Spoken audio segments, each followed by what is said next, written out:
yanakları kırmızı.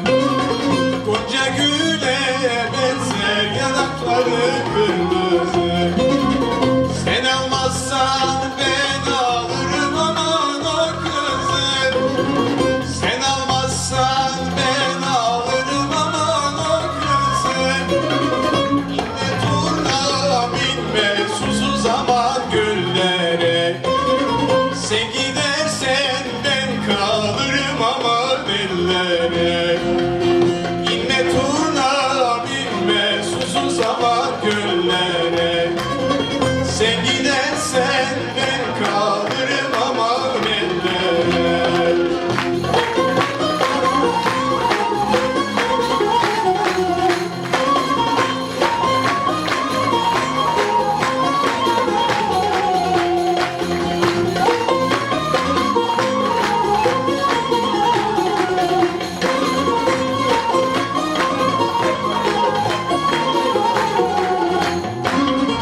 Bülbül konmuş gül dalının aman başına.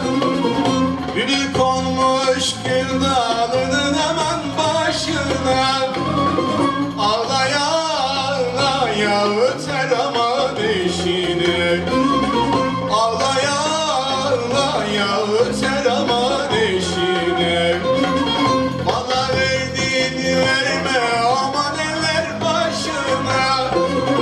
Bana verdiğini verme aman eller başına. Binme turuna binme susuz aman göllere. Sen gidersen ben kalırım aman ellere.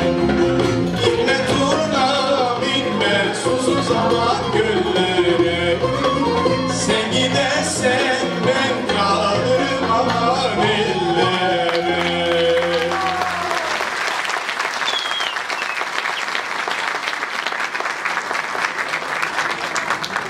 Değerli konuklarımız, konserimizin birinci bölümünün sonunda koromuz size 2 Rumeli türküsü sunacak.